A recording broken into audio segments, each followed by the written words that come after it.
Beneath the perfectly manicured grass of the world's most famous football stadiums lies a truth that architects, governments and football authorities have spent decades trying to bury. What construction crews discovered when they broke ground for these sporting cathedrals wasn't just soil and stone, it was evidence of civilizations, secrets and mysteries that challenge everything we think we know about the land beneath our feet.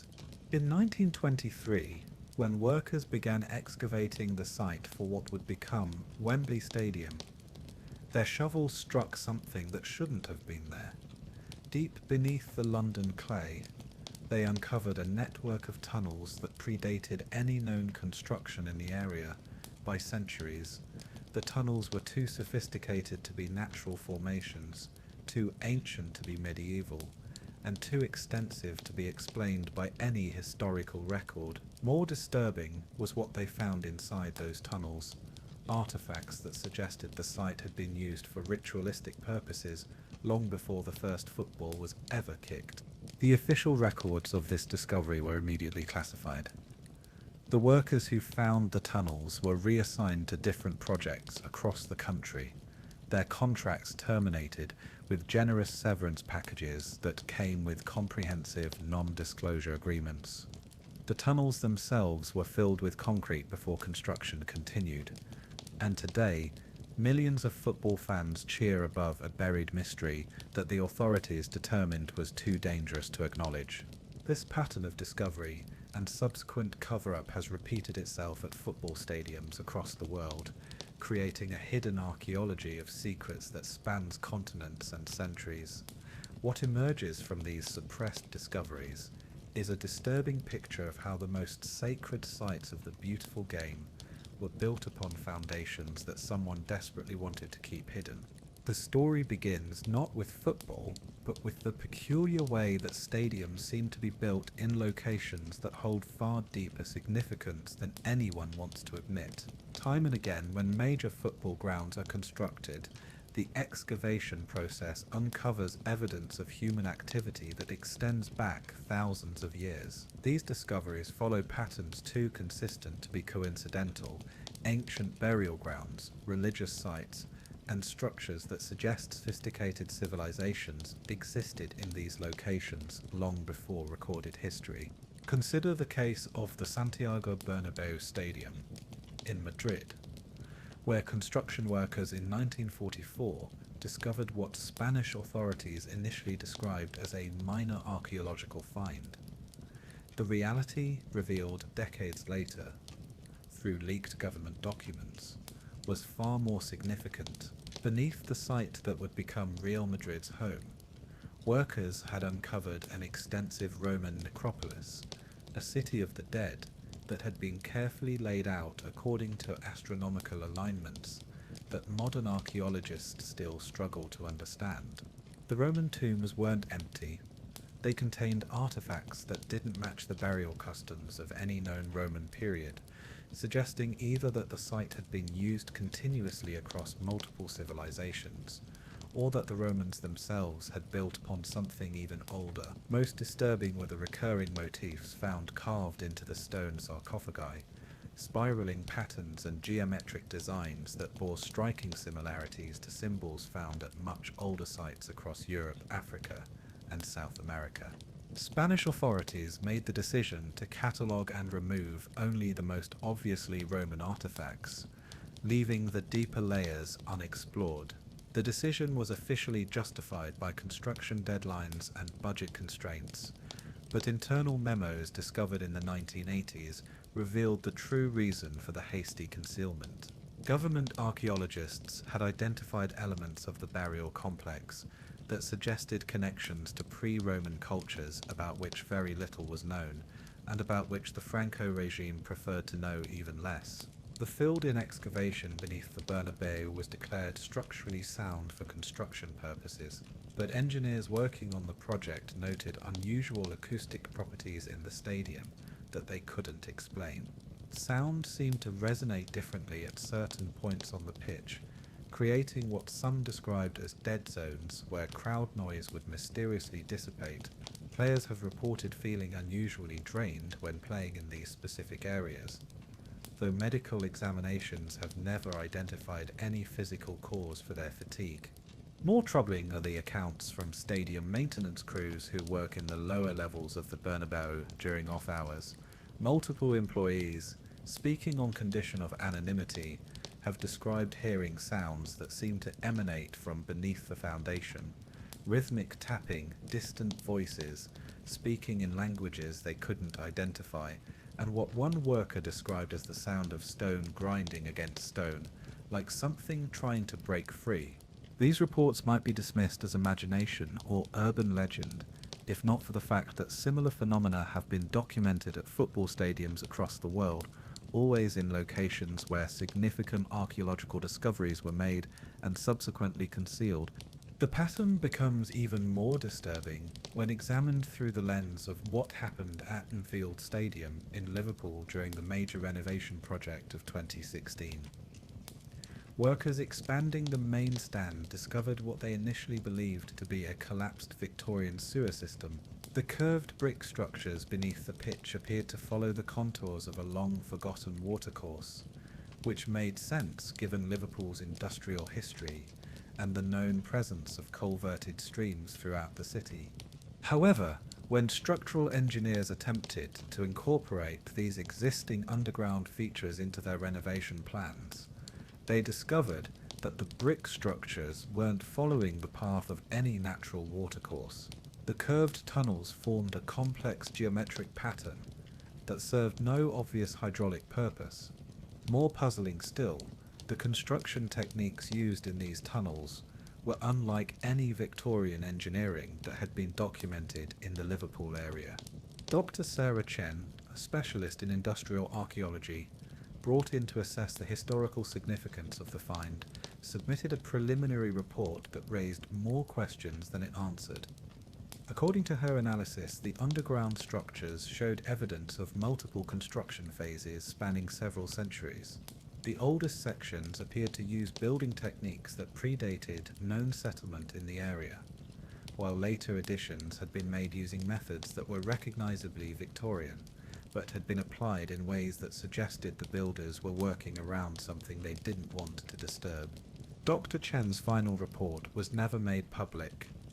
Liverpool Football Club issued a statement saying that the archaeological assessment had found the structures to be routine Victorian infrastructure of limited historical interest. Chen herself was unavailable for comment, having accepted a research position at a university in New Zealand shortly after completing her work at Anfield. Attempts to contact her through her new institution have been unsuccessful, with university officials stating that she is engaged in long-term field research in remote locations with limited communication access.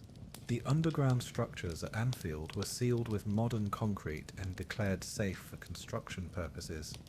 However, the renovation work took significantly longer than planned, with contractors reporting unusual technical difficulties that seemed to centre around the areas where the mysterious tunnels had been discovered. Equipment would malfunction in specific locations. Electronic surveying instruments would provide inconsistent readings, and workers reported feeling disoriented when working in certain sections of the construction site. Most disturbing were the reports from night shift security guards who were tasked with monitoring the construction site during off hours. Multiple guards reported hearing what sounded like voices echoing from beneath the sealed areas, speaking in what one described as old-fashioned English, like something from a costume drama, but with words I didn't recognize. The security company eventually instituted a policy requiring guards to work in pairs and to remain in the upper levels of the stadium during overnight shifts. This policy was officially justified by health and safety considerations related to ongoing construction hazards, but internal communications between the security company and Liverpool Football Club, obtained through a Freedom of Information Act request, revealed concerns about recurring psychological stress incidents affecting personnel working in basement-level areas.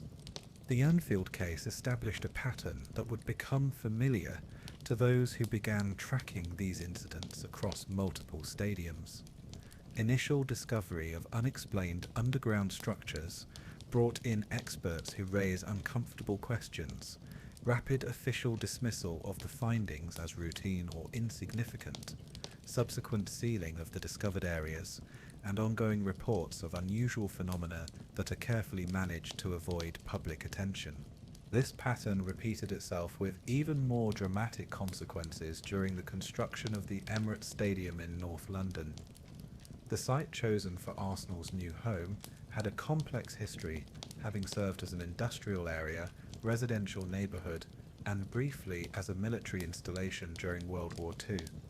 What urban planners and architects didn't anticipate was that the site's history extended much further back than any official records indicated.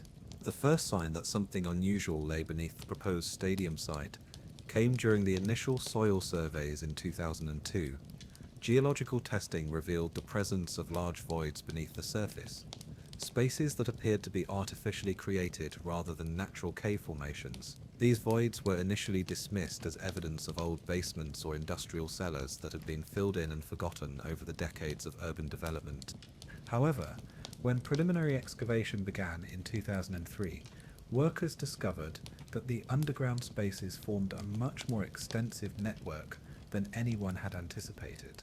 The voids were connected by passages that had been carved from the natural clay and reinforced with stonework that showed evidence of considerable age. More puzzling still, the layout of the underground network seemed to follow a deliberate plan that bore no relationship to any known period of development in the area. Archaeological specialists brought in to assess the discovery determined that portions of the underground complex dated back at least to the medieval period, with some sections potentially much older. The stonework showed evidence of multiple construction phases, suggesting that the site had been continuously modified and expanded over centuries by people who clearly understood its significance, even if that significance was no longer apparent to modern observers. Dr. Margaret Whitmore, a medieval archaeologist from University College London, was granted access to the site during the early phases of investigation. Her preliminary findings, submitted to both Arsenal Football Club and the Greater London Authority, described the underground complex as potentially one of the most significant archaeological discoveries in London in the past century. According to Dr. Whitmore's report, the underground chambers contained evidence of sustained human activity spanning multiple historical periods. She identified medieval stonework that suggested the site had been used for religious purposes, possibly as a monastery or shrine that had been deliberately concealed during the English Reformation. More intriguing were the older sections of the complex, which showed construction techniques that she was unable to identify with any known period or culture. Most significantly, Dr. Whitmore documented the presence of inscriptions carved into the walls of the deepest chambers. These inscriptions appeared to be in multiple languages, including Latin text that she was able to partially translate. The Latin inscriptions referred to the site as a sacred threshold and mentioned guardians of the deep knowledge, suggesting that the underground complex had been used for purposes that extended beyond simple religious observance. Dr. Whitmore's full report was classified immediately upon submission. Arsenal Football Club issued a statement saying that routine archaeological assessment had found some evidence of historical use that would be properly documented and preserved where possible in accordance with planning requirements. Whitmore herself was no longer available for interviews, having suffered what was described as a personal emergency that required her to take immediate leave from her university position. The underground complex at the Emirates site was declared too unstable for preservation and was filled with reinforced concrete before stadium construction proceeded. However, the process of sealing the chambers took much longer than initially planned, with construction crews reporting technical difficulties that seemed to center around the deepest sections of the complex. Workers described equipment failures that followed no discernible pattern, with machinery that functioned perfectly in other areas of the construction site consistently malfunctioning when used near the sealed chambers, Electronic equipment would register impossible readings, surveying instruments would provide coordinates that placed them in locations they clearly weren't, and communication devices would pick up transmissions that consisted entirely of static interspersed with what sounded like very old music. Perhaps most disturbing were the reports from workers who claimed to hear voices echoing from within the sealed chambers, even after tons of concrete had been poured into the underground spaces. These voices, according to multiple witnesses, seemed to be conducting conversations in languages that none of the construction workers could identify. The conversations would continue for hours at a time, always following the same pattern: initial silence, followed by what sounded like a formal greeting or announcement, then extended dialogue between multiple speakers, and finally a period of what witnesses described as chanting or singing in harmony. The construction company implemented a policy requiring workers to wear noise-cancelling headphones while working in areas adjacent to the sealed chambers. This policy was officially justified as a hearing protection measure related to heavy machinery operation, but internal company communications revealed the true reason for the requirement. Multiple workers had reported becoming disoriented or experiencing what company medical staff described as anxiety episodes after extended exposure to the sounds emanating from the sealed areas.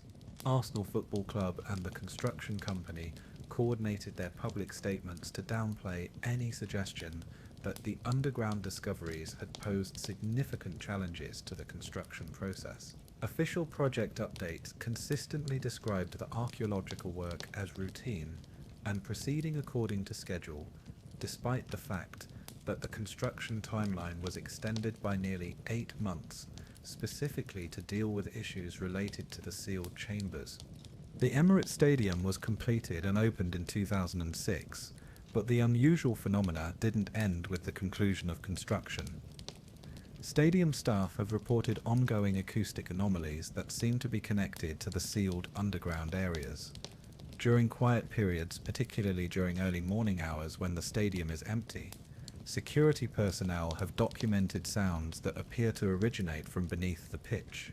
These sounds follow consistent patterns that suggest they may be artificially generated rather than random acoustic phenomena. Security logs, obtained through a Freedom of Information Act request that took 3 years of legal challenges to fulfill, document hundreds of incidents where guards have reported hearing coordinated vocalizations coming from areas of the stadium that should be empty. Most troubling are the incidents where multiple security guards working in different areas of the stadium have reported hearing the same sounds simultaneously, despite being positioned too far apart to be hearing the same source. These coordinated audio experiences have led security management to implement new protocols requiring guards to maintain constant radio contact during overnight shifts and to report any unusual auditory experiences immediately to supervisory personnel. The patterns documented at Arsenal's Emirates Stadium established what researchers began to recognise as a standard set of phenomena associated with football stadiums built over significant archaeological sites. The progression from discovery to concealment to ongoing anomalous activity has been repeated so consistently across different countries and cultural contexts that it suggests some underlying factor that transcends local explanations.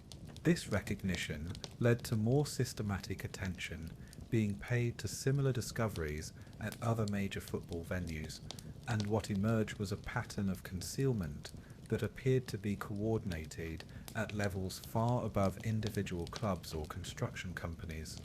When Juventus began construction of their new stadium in Turin in 2009, the project was presented as a straightforward modern arena replacement that would transform the club's relationship with their supporters and the city. What wasn't publicised was that the chosen construction site had a history that extended far beyond football, and that preliminary surveys had identified subsurface anomalies that suggested the presence of significant archaeological remains. The site selected for Juventus Stadium had been used for various purposes over the centuries, but historical records showed gaps, that suggested periods when the land's use had been deliberately obscured. Church archives dating back to the medieval period contained references to the area as a place of pilgrimage that had been closed to the faithful for their spiritual protection, language that ecclesiastical historians interpreted as indicating the site had been considered spiritually dangerous or contaminated. When construction began, excavation immediately encountered evidence of much older human activity than had been anticipated. The initial discovery consisted of stone foundations that appeared to be the remains of a substantial structure, possibly a church or monastery that had been deliberately demolished and buried rather than simply abandoned. Dr. Giuseppe Romano, an archaeological specialist from the University of Turin, was contracted to assess the significance of the discoveries and recommend appropriate preservation measures. His preliminary examination revealed that the buried structure was far more complex than a simple religious building. The stone foundations outlined a series of chambers and passages that suggested the original structure had been designed for purposes beyond normal religious observance. Most intriguing were the architectural features that Dr. Romano documented in the deepest sections of the buried building. These included what appeared to be ceremonial chambers with specialized acoustic properties, water channels that followed no apparent practical purpose, and stone platforms that bore evidence of having been subjected to intense heat over extended periods. The combination of features suggested that the original structure had been used for ritualistic activities that went far beyond conventional Christian practices. Dr. Romano's analysis also revealed that the buried structure showed evidence of having been systematically dismantled and concealed during what appeared to be a coordinated effort to erase all evidence of its existence. The demolition work had been performed with considerable care to ensure that the underground portions of the structure remained intact, while the above-ground elements were completely removed. This suggested that whoever had ordered the concealment wanted to preserve the underground chambers while making the site appear to have never been developed. Even more disturbing was Dr. Romano's discovery of artifacts within the buried chambers that suggested the site had been used for activities that were not consistent with known religious practices of any historical period. These artifacts included metal implements of unknown purpose, ceramic vessels with unusual properties, and inscriptions in languages that linguistic experts were unable to identify. Dr. Romano submitted his preliminary findings to both Juventus and the Italian Ministry of Cultural Heritage, recommending that construction be suspended pending a comprehensive archaeological investigation that could properly document and preserve what he characterized as one of the most significant archaeological discoveries in northern Italy. The response to Dr. Romano's recommendations was swift and decisive. Juventus announced that routine archaeological assessment had confirmed that the site contained minor historical remains that would be properly documented and preserved in accordance with regulatory requirements. Romano was informed that his services were no longer required and that appropriate specialists would handle any remaining archaeological considerations. Dr. Romano attempted to contact media outlets and academic colleagues to express his concerns about the treatment of the archaeological discovery, but found that his communications were being systematically intercepted or blocked. His university email account was suspended due to what administrators described as technical security issues. His telephone service was interrupted by infrastructure maintenance, and academic conferences where he had planned to present his findings were either cancelled or had their participation criteria changed to exclude his research.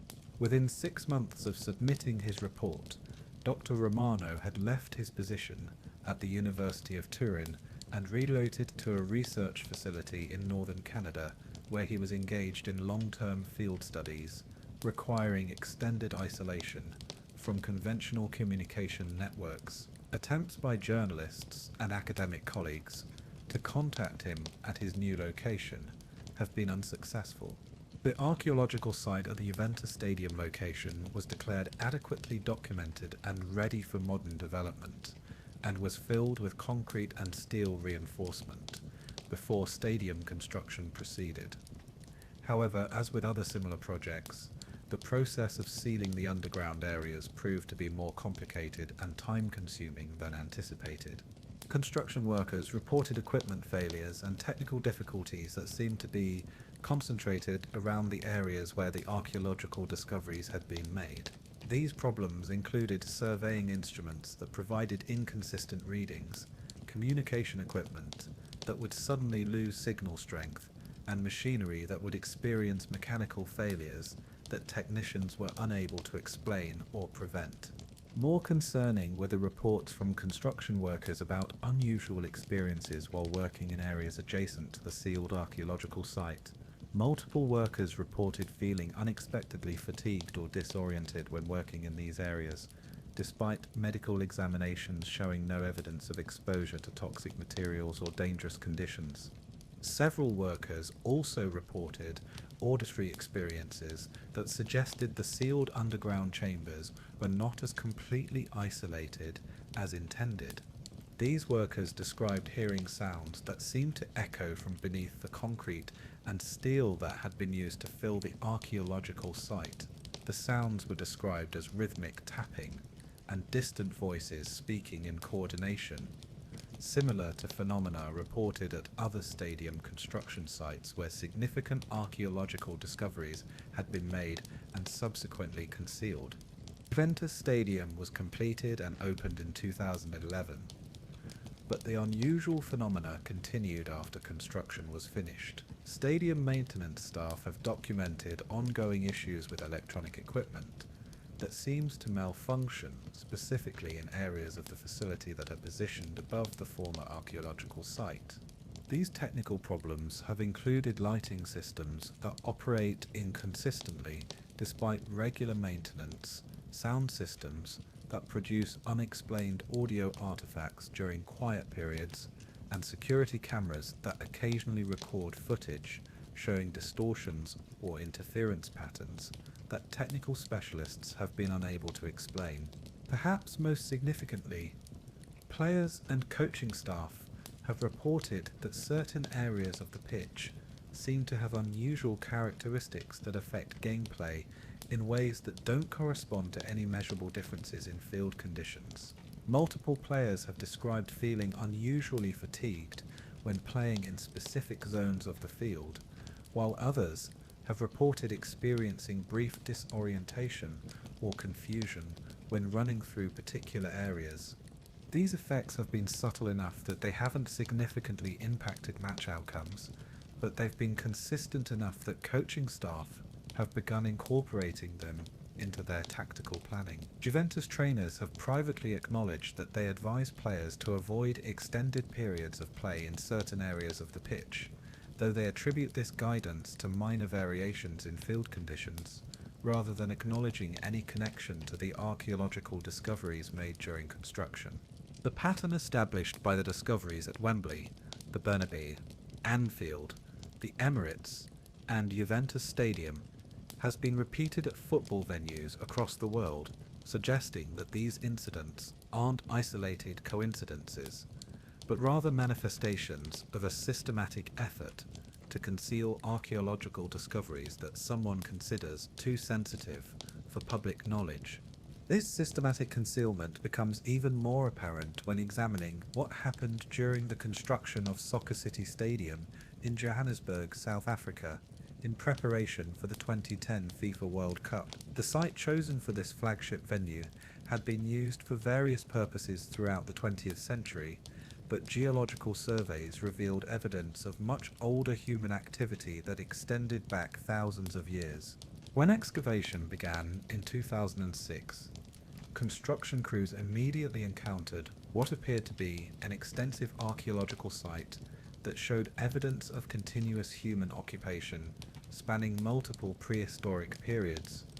The discoveries included stone structures, ceremonial artifacts, and most significantly, what appeared to be an ancient astronomical observatory that had been carefully aligned with celestial phenomena. Dr. Sarah Molefe, a specialist in African archaeology from the University of the Witwatersrand, was brought in to assess the significance of the discoveries. Her preliminary examination revealed that the site contained some of the most sophisticated examples of indigenous African architecture and astronomical knowledge that had ever been documented. The stone structures uncovered at the Soccer City site showed evidence of construction techniques that demonstrated a level of mathematical and engineering sophistication that challenged existing assumptions about prehistoric African civilizations. Most remarkable were the astronomical alignments built into the structures, which showed that the original builders had possessed detailed knowledge of celestial cycles and had incorporated this knowledge into the design of their buildings in ways that modern astronomers found difficult to replicate. Dr. Molefe's research revealed that the site had been used continuously for astronomical observations and related ceremonies for potentially thousands of years. The layout of the structures suggested that the site had served as a center for knowledge and learning that had attracted people from across the African continent. The sophistication of the astronomical alignments indicated that the original builders had developed mathematical concepts that weren't formally recognized in European science until many centuries later. Most significantly, Dr. Molefe documented evidence that the site had been deliberately concealed during the colonial period. The archaeological evidence showed that the above-ground portions of the structures had been systematically dismantled and buried during the late 19th century, apparently as part of a coordinated effort to erase evidence of indigenous African scientific and architectural achievements. Dr. Molefe submitted her findings to FIFA, the South African government, and international archaeological organizations, recommending that the Soccer City construction be relocated to preserve what she characterized as one of the most important archaeological sites in African history. She argued that the discoveries at the site had the potential to fundamentally change understanding of prehistoric African civilizations and their contributions to human knowledge. The response to Dr. Molefe's recommendations followed the pattern that had been established at other stadium construction sites. Official statements emphasized that appropriate archaeological assessment had been conducted and that routine preservation measures would ensure that any significant historical remains were properly protected. Dr. Molefe found herself excluded from further work on the site and was informed that international specialists with experience in high-profile construction projects would handle any remaining archaeological considerations. When she attempted to present her findings at academic conferences and in peer-reviewed publications, she encountered editorial resistance and conference organizers who claimed that her research was preliminary and insufficiently documented for public presentation. Within a year of submitting her report, Dr. Molefe had accepted a research position with a remote archaeological project in Antarctica, where she was engaged in long-term climate research, requiring extended isolation from conventional academic networks. Colleagues who attempted to contact her reported that communication with her Antarctic research station was limited and unreliable. The archaeological site at Soccer City was declared properly documented and ready for development, and was filled with concrete before stadium construction proceeded. As with other similar projects, the sealing process proved to be unexpectedly complex and time-consuming. Construction workers reported equipment failures and technical difficulties that seemed to be specifically associated with the areas where the astronomical structures had been discovered. These problems included surveying equipment that would suddenly lose GPS signal, communication devices that would pick up transmissions in languages that no one could identify, and machinery that would experience mechanical failures that occurred only when operating near the sealed archaeological areas. Several workers also reported visual phenomena that suggested the sealed underground structures were somehow still affecting the local environment. These reports included unusual lighting effects that would appear during certain times of day, shadow patterns that didn't correspond to any visible objects, and occasional glimpses of what workers described as people in old-fashioned clothing who would disappear when approached. Soccer City Stadium was completed in time for the 2010 World Cup, but the unusual phenomena continued after construction was finished. Stadium staff have documented ongoing technical problems with electronic equipment that seems to malfunction specifically in areas positioned above the former archaeological site. These technical issues have included timing systems that occasionally provide readings that don't match manual measurements, communication equipment that sometimes picks up transmissions that appear to be in indigenous African languages, and lighting systems that create unusual patterns during certain atmospheric conditions. Most intriguing are the reports from players and officials who have participated in matches at Soccer City. Multiple participants have described experiencing brief moments of enhanced awareness or clarity while playing in specific areas of the pitch. These experiences have been described as feeling connected to something larger or aware of the presence of many people who aren't visible. While these experiences haven't been documented with scientific precision, they've been reported consistently enough that some players and coaches have begun to associate certain areas of the Soccer City pitch with enhanced performance or tactical insight. This has led to the unofficial belief among some teams that the stadium contains zones of power that can be strategically utilized during important matches. The pattern of discovery and concealment documented at these major stadium sites reveals a coordinated effort to suppress archaeological findings that appears to operate across national boundaries and cultural contexts.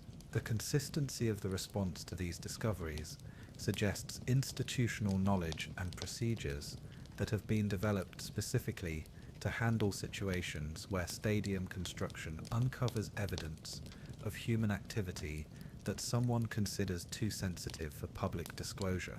This coordinated suppression becomes even more apparent when examining the smaller scale discoveries that have been made at football grounds throughout Europe, where construction and renovation projects have consistently uncovered evidence of human activity that extends far beyond what official historical records would suggest. The renovation of Hampton Park in Glasgow, Scotland, provides a particularly clear example of how even minor archaeological discoveries at football venues are systematically managed to prevent public awareness of their significance. During the stadium reconstruction project in the late 1990s, workers discovered what initially appeared to be the foundations of Victorian-era buildings that had been demolished to make way for the original stadium construction. However, when structural engineers examined the discovered foundations more closely, they found evidence that the buildings had been much older and more significant than typical Victorian residential or commercial structures. The stonework showed construction techniques that were more sophisticated than would be expected for the area's known development history. The layout of the foundation suggested that the original buildings had been designed for specialized purposes rather than ordinary domestic or commercial use. Dr. Ian MacLeod, a specialist in Scottish archaeological heritage, was contracted to assess the discoveries and provide recommendations for their preservation or documentation. His examination revealed that the foundations belonged to structures that appeared to date back to at least the medieval period, with some elements possibly much older. Most significantly, Dr. MacLeod identified carved symbols in the stonework that were consistent with medieval Celtic religious practices, but that also included elements that didn't match any known Christian iconography.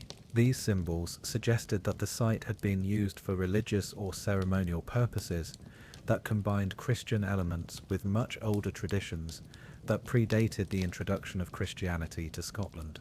Dr. MacLeod's analysis also revealed that the discovered structures had been deliberately dismantled and buried rather than simply abandoned or destroyed through natural processes. The archaeological evidence showed that the demolition had been carried out systematically, with valuable materials carefully removed and the remaining foundations precisely covered to conceal their existence.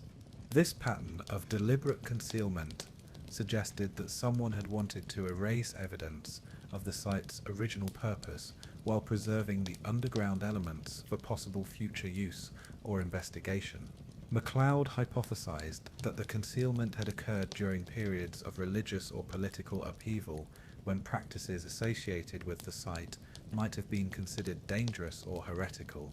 Dr. MacLeod submitted his findings to the Scottish Football Association and Historic Scotland, recommending that the renovation project be modified to preserve and properly investigate the discovered foundations.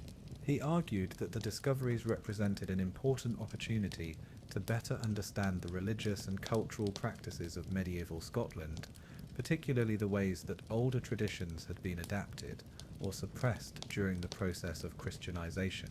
The response to Dr. MacLeod's recommendations followed the established pattern of official dismissal and expert replacement. Hampton Park officials announced that routine archaeological assessment had confirmed that the discovered foundations were typical Victorian construction with limited historical significance. MacLeod was informed that his services were no longer required and that appropriately qualified specialists would handle any remaining archaeological considerations. Dr. MacLeod attempted to present his findings to academic colleagues and heritage organisations, but found that his communications were being systematically obstructed. Academic conferences claimed that his submission materials had been lost or corrupted. Heritage organisations cited resource limitations that prevented them from reviewing his research, and media outlets expressed concern about the preliminary nature of his findings. Within 6 months of submitting his report, Dr. MacLeod had left his position with Historic Scotland and had accepted a research fellowship with an archaeological project in remote northern Canada. Colleagues who attempted to contact him reported that communication with his new research location was limited and unreliable due to challenging environmental conditions. The archaeological discoveries at Hampton Park were declared adequately documented and approved for development, and were covered with modern foundations before the renovation project continued. However, as with other similar projects, the process of concealing the discovered structures proved to be more complicated than anticipated. Construction workers reported equipment failures and technical difficulties that seemed to be concentrated around the areas where the medieval foundations had been found.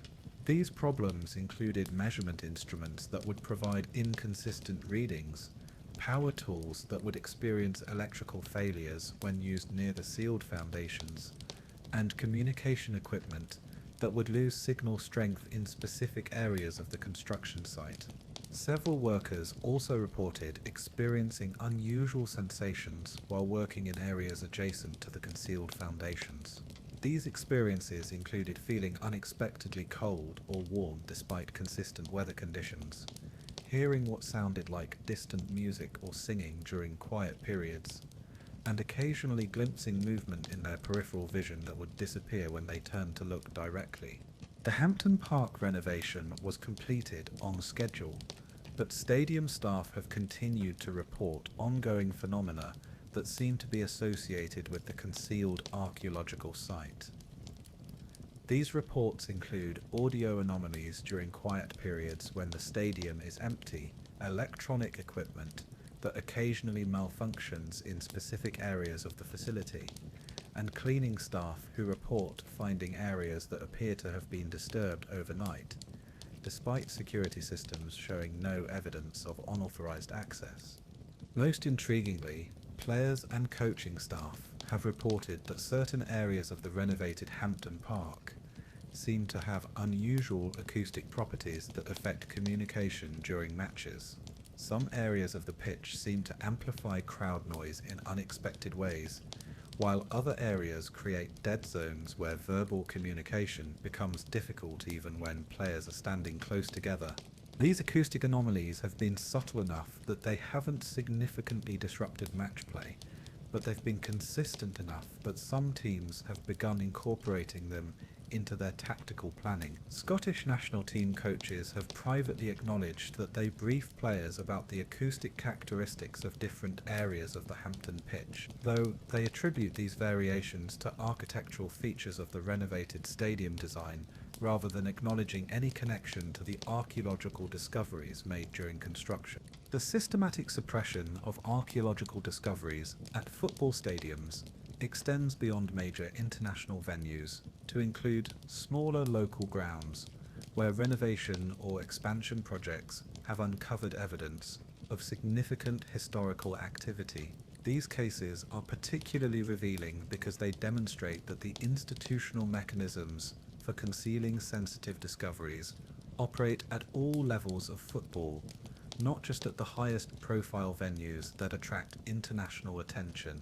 The expansion of Bristol City's Ashton Gate Stadium in 2016 provides an example of how these suppression mechanisms work even at the level of lower division English football. During the construction of new stands and facilities, workers discovered what initially appeared to be the remains of World War II air raid shelters that had been built to protect local residents during bombing raids on Bristol. However, when structural engineers examined the discovered underground spaces more closely, they found that the shelters had been constructed using techniques and materials that were far more sophisticated than typical wartime emergency construction. The underground spaces were larger and more elaborately designed than would have been necessary for simple air raid protection, and they showed evidence of having been used for purposes beyond emergency shelter.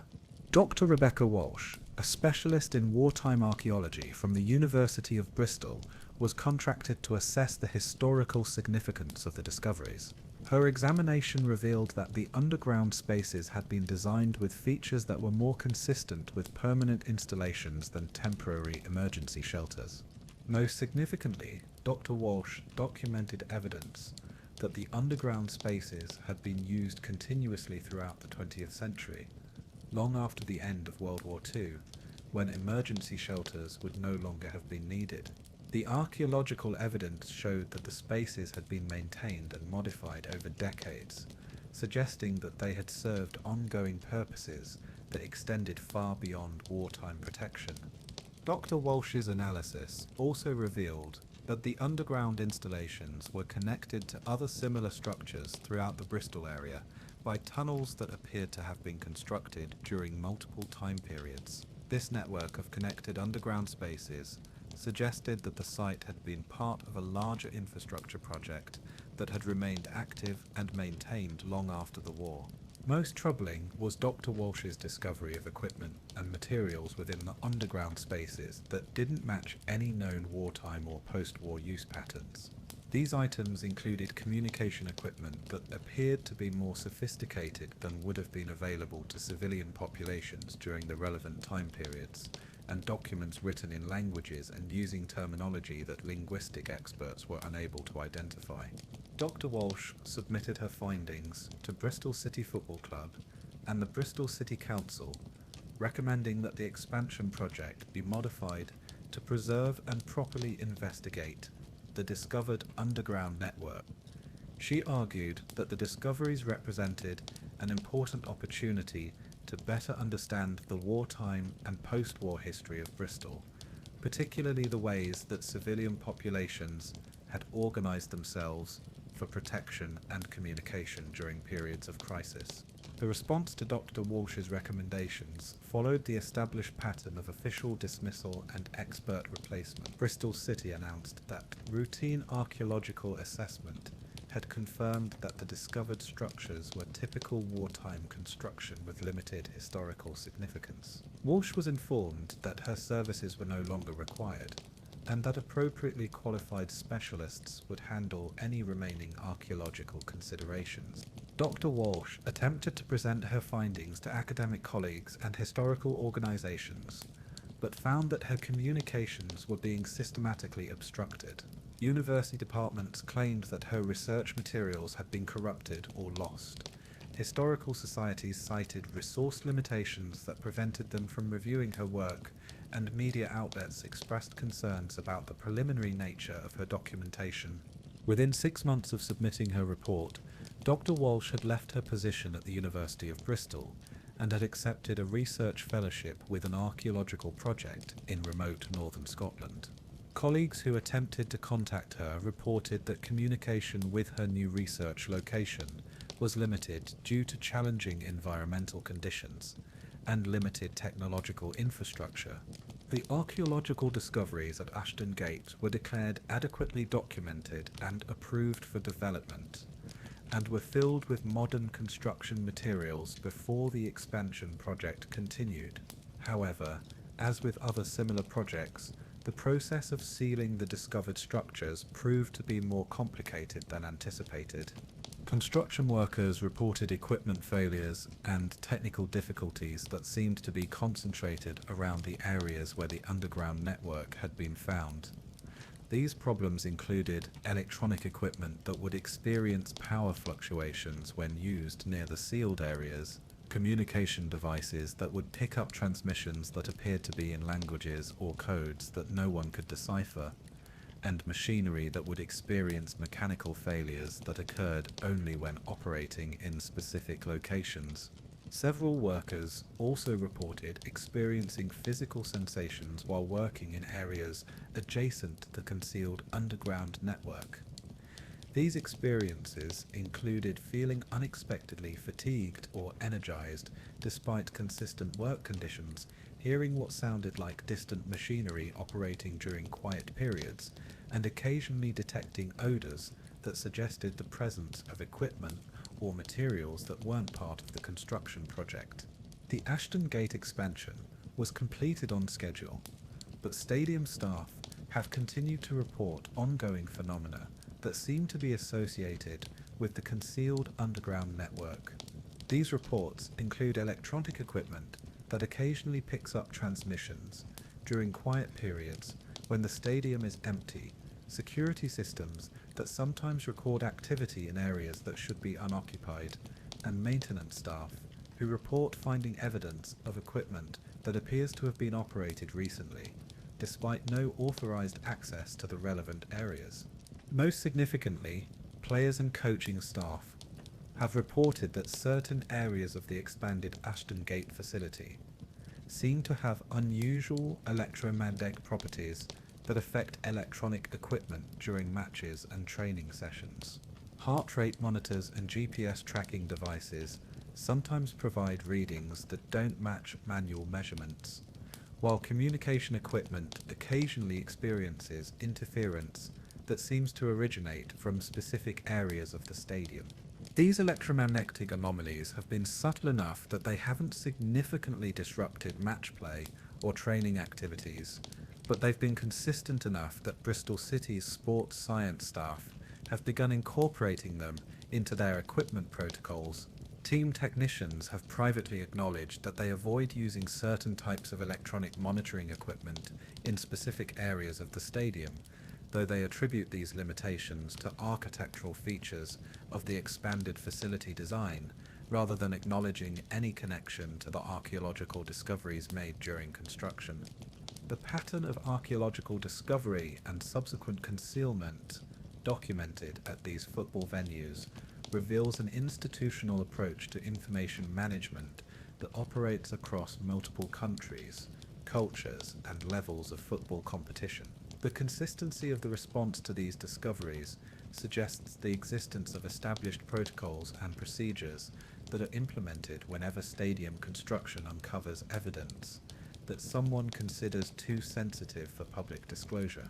This institutional approach becomes even more apparent when examining the training and briefing materials that have been developed for construction companies, archaeological consultants, and football club officials who work on stadium projects where significant discoveries are made. Internal documents obtained through various Freedom of Information requests and leaked by industry insiders reveal that specific guidelines exist for managing archaeological discoveries that could generate inappropriate public interest or complicated heritage interpretations. These guidelines include procedures for quickly classifying discoveries as routine or insignificant, protocols for replacing independent archaeological specialists with appropriately briefed experts, and strategies for managing media attention that emphasize the preliminary nature of any findings that might generate public curiosity. Perhaps most significantly, these documents reveal that the suppression of archaeological discoveries at football stadiums is not an ad hoc response to unexpected findings, but rather a systematic approach that has been developed and refined over decades of experience with similar situations. The institutional nature of this suppression suggests that the discoveries made at football stadiums are not isolated incidents, but rather part of a larger pattern of archaeological evidence that someone considers too dangerous or disruptive to acknowledge publicly. The level of coordination and resources devoted to concealing these discoveries implies that they reveal information about human history that could fundamentally challenge existing understanding of cultural development, technological advancement, or social organization. What makes these discoveries particularly significant is not just their individual importance, but the way they collectively suggest the existence of historical narratives that have been systematically erased from public knowledge. The archaeological evidence found beneath football stadiums indicates that many locations now occupied by sporting venues have been sites of continuous human activity for much longer periods than official historical records acknowledge. This continuity of use suggests that certain geographic locations possess characteristics that have made them attractive to human settlement and activity across multiple historical periods and cultural contexts. The fact that these locations continue to be chosen for major public facilities, like football stadiums, indicates that whatever factors made them attractive to past civilizations continue to influence modern site selection decisions, even if the specific reasons for their attractiveness are no longer consciously understood. The systematic concealment of archaeological discoveries at these locations prevents the development of a comprehensive understanding of why certain geographic areas have been continuously important to human communities across thousands of years of cultural change. This concealment may be preventing the recognition of patterns in human settlement and cultural development that could provide valuable insights into the factors that drive social organization and technological advancement. Even more troubling is the possibility that the concealment of these discoveries is preventing the recognition of technological or cultural achievements by past civilizations that could inform modern approaches to engineering, architecture, or social organization. The sophisticated construction techniques, astronomical knowledge, and architectural features documented at various stadium sites suggest that past civilizations had developed capabilities that modern science is only beginning to understand or replicate. The suppression of this evidence prevents contemporary researchers from learning from these past achievements, and may be causing the repeated loss of knowledge that could be valuable for addressing current technological and social challenges. The institutional mechanisms that have been developed to conceal archaeological discoveries at football stadiums may be contributing to a broader pattern of knowledge suppression that prevents humanity from benefiting from the full scope of its historical experience. This pattern of knowledge suppression raises fundamental questions about who makes decisions about what information should be available to the public, and what criteria are used to determine that certain discoveries are too dangerous or disruptive to acknowledge. The systematic nature of the concealment suggests that these decisions are being made by institutions or individuals who have access to information about the broader implications of archaeological discoveries that is not available to the general public. The coordination required to suppress discoveries across multiple countries and cultural contexts indicates that the decision-making about information suppression operates at levels that transcend national governments or individual organizations. This suggests the existence of international cooperation or coordination mechanisms that are specifically designed to manage information about human history and cultural development.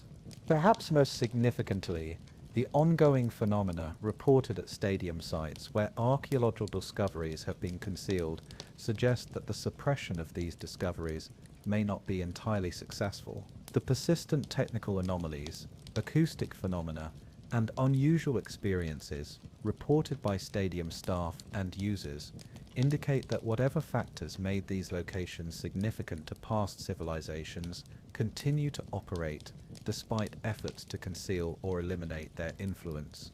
This persistence of phenomena suggests that the archaeological discoveries made at stadium sites may represent evidence of natural or technological factors that cannot be easily suppressed or eliminated through conventional concealment methods. The ongoing reports of unusual activity at these locations indicate that the institutional efforts to manage information about these discoveries may be controlling public knowledge while failing to address the underlying factors that made the discovery significant in the first place. The long-term implications of this information suppression extend far beyond the specific question of what lies beneath football stadiums. The institutional mechanisms that have been developed to conceal archaeological discoveries represent a systematic approach to controlling public access to information about human history and cultural development. These mechanisms appear to operate according to criteria that prioritize institutional stability and existing power structures over public access to knowledge or scientific advancement. The systematic nature of the concealment suggests that decisions about information suppression are being made based on assessments of how archaeological discoveries might affect existing social, political, or economic arrangements, rather than on scientific or educational considerations. This approach to information management raises fundamental questions about the relationship between public institutions and public knowledge, and about the extent to which contemporary societies have access to accurate information about their own cultural heritage and historical development. The discovery and concealment patterns documented at football stadiums worldwide reveal that many of the most significant archaeological finds of the past century have been systematically hidden from public view, preventing the development of more complete and accurate understanding of human history and cultural achievement. As construction of new stadiums continues around the world, and as existing venues undergo renovation and expansion, it is likely that additional significant archaeological discoveries will be made. The institutional mechanisms that have been developed to suppress information about these discoveries suggest that future findings will be managed according to the same protocols that have been used to conceal past discoveries. This means that the public may never learn about archaeological evidence that could fundamentally change understanding of human history, technological development, or cultural achievement. The systematic suppression of these discoveries represents a form of cultural and intellectual impoverishment that prevents contemporary societies from benefiting from the full scope of human knowledge and experience. The locations where these discoveries have been made, sites now occupied by some of the world's most famous football stadiums, continue to be places where millions of people gather to celebrate athletic achievement and cultural identity. The irony is that these celebrations take place above archaeological evidence of past cultural and technological achievements that could be equally worthy of celebration if they were permitted to be acknowledged and studied. The ongoing reports of unusual phenomena at these stadium sites suggest that the influence of whatever made these locations significant to past civilizations continues to affect the people who use them today. The players who report enhanced awareness or unusual fatigue in certain areas of stadium pitches, the staff who experience acoustic anomalies and electronic equipment failures, and the construction workers who encounter unexplained technical difficulties may all be responding to the same factors that drew human settlement and activity to these locations across thousands of years of history. The institutional suppression of information about these factors prevents contemporary societies from understanding the full context in which they live and work. The systematic concealment of archaeological discoveries represents a form of cultural amnesia that disconnects people from their own historical heritage and prevents them from learning from the achievements and experiences of past civilizations. This disconnection may have consequences that extend far beyond the loss of historical knowledge. The sophisticated astronomical alignments, advanced construction techniques, and complex social organizations documented at concealed archaeological sites suggest that past civilizations had developed approaches to technology and social organization that could provide valuable insights for addressing contemporary challenges. The suppression of this knowledge prevents contemporary societies from benefiting from these past achievements and may be contributing to the repetition of historical mistakes that could be avoided through better understanding of past experience. The institutional mechanisms that conceal archaeological discoveries may be perpetuating forms of ignorance that have practical consequences for contemporary social and technological development. The systematic nature of this knowledge suppression suggests that changing these patterns will require more than individual awareness or isolated efforts to expose specific concealed discoveries. The institutional mechanisms that suppress archaeological information appear to be deeply embedded in the structures of government, academia, and industry that manage construction projects, heritage preservation, and public information. Changing these patterns will likely require sustained pressure from multiple directions, including public demand for transparency about archaeological discoveries, academic insistence on proper investigation and documentation of significant finds, and political pressure for accountability from institutions that manage public heritage and cultural resources. The football stadiums where these discoveries have been made represent some of the most visible and culturally significant public spaces in contemporary society. The fact that significant archaeological evidence has been systematically concealed at these locations provides an opportunity to raise public awareness about broader patterns of information suppression that may be affecting many aspects of historical and cultural knowledge. The millions of football fans who visit these stadiums represent a potential constituency for demanding transparency about what lies beneath the pitches where their teams play. The cultural significance of football and the emotional investment that people have in their stadiums could provide a foundation for broader public engagement with questions about archaeological heritage and institutional accountability. The ongoing phenomena reported at stadium sites also provide opportunities for independent investigation and documentation that could help expose the institutional mechanisms used to suppress archaeological information. The technical anomalies, acoustic phenomena, and unusual experiences reported by stadium users represent forms of evidence that are difficult for institutions to completely control or eliminate. Independent researchers, investigative journalists, and concerned citizens could potentially document these phenomena in ways that bypass the institutional channels that have been used to suppress information about archaeological discoveries. Modern technology, including portable recording equipment, social media platforms, and independent communication networks, provides tools for gathering and sharing information that did not exist during the early phases of stadium construction, when many of the most significant discoveries were made and concealed. The development of independent documentation and investigation capabilities could provide a foundation for challenging the institutional monopoly on information about archaeological discoveries at stadium sites. Public pressure based on independently verified evidence of concealment could force institutional acknowledgement of the discoveries that have been suppressed and create pressure for more transparent handling of future archaeological finds.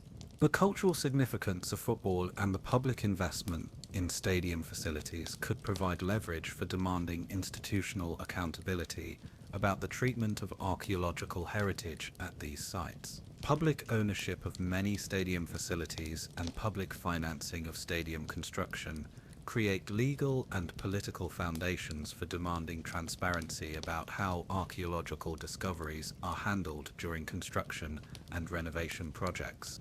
The systematic suppression of archaeological discoveries at football stadiums represents a microcosm of broader patterns of information control that may be affecting many aspects of contemporary knowledge and understanding. The institutional mechanisms used to conceal these discoveries provide insights into how powerful organizations manage information that they consider potentially disruptive to existing arrangements. Understanding these mechanisms and developing strategies for countering them may have applications that extend far beyond the specific question of stadium archaeology. The approaches used to suppress information about archaeological discoveries may be similar to those used to manage other forms of sensitive information about technology, environment, health, or social organization. The football stadiums where these discoveries have been made serve as visible symbols of the broader question of what knowledge is being kept from public view and what institutions are making decisions about what information should be accessible to the societies that support them. The ongoing presence of unexplained phenomena at these locations serves as a reminder that institutional efforts to control information may be less successful than they appear, and that suppressed knowledge may find ways to make itself known despite official concealment. The millions of people who experience football in these stadiums are participating in cultural activities that take place above layers of hidden history that could transform understanding of human achievement and social development. The energy and passion that people invest in football could potentially be channeled into demanding access to the archaeological heritage that lies beneath the pitches where they cheer for their teams. The beautiful game deserves to be played on foundations of truth rather than concealment. The archaeological discoveries that have been systematically hidden beneath football stadiums represent treasures of human heritage that belong to all of humanity, not just to the institutions that have claimed the authority to decide what should be remembered and what should be forgotten. The next time you walk into a football stadium, remember that beneath your feet may lie evidence of civilizations whose achievements could inspire and inform contemporary society if only they were permitted to be acknowledged and studied. The institutional mechanisms that have kept these discoveries hidden from public view represent a form of cultural theft that deprives all of humanity of access to its own heritage. The ongoing reports of unexplained phenomena at stadium sites suggest that the suppressed archaeological evidence continues to exert influence despite official concealment. The players who experience unusual sensations, the staff who encounter technical anomalies, and the fans who sense something extraordinary about certain stadium locations may all be responding to the presence of human achievements that predate recorded history. These experiences remind us that institutional power to control information has limits, and that suppressed knowledge may find ways to make itself known even when official channels deny its existence. The persistence of phenomena at concealed archaeological sites suggests that truth has a tendency to surface, even when powerful institutions invest considerable resources in keeping it buried. The football stadiums of the world stand as monuments, not just to athletic achievement, but to the ongoing tension between institutional control and public knowledge. The archaeological treasures that lie beneath these sporting cathedrals represent reminders that human history is far richer and more complex than official narratives acknowledge, and that contemporary societies may be missing opportunities to learn from past achievements that could help address current challenges. The systematic concealment of archaeological discoveries at football stadiums represents one of the most extensive programs of cultural suppression in modern history. The coordination required to maintain this concealment across multiple countries and cultural contexts reveals the existence of institutional mechanisms for information control that operate at levels rarely visible to public view.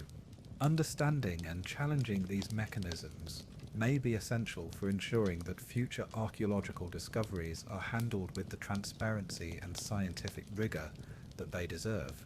The cultural significance of football and the public investment in stadium facilities provides an opportunity to demand accountability for past concealment and transparency for future discoveries.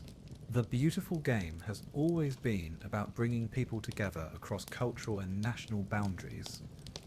Perhaps it's time to extend that spirit of unity to demanding access to the archaeological heritage that lies beneath the pitches where the world's greatest sporting moments unfold.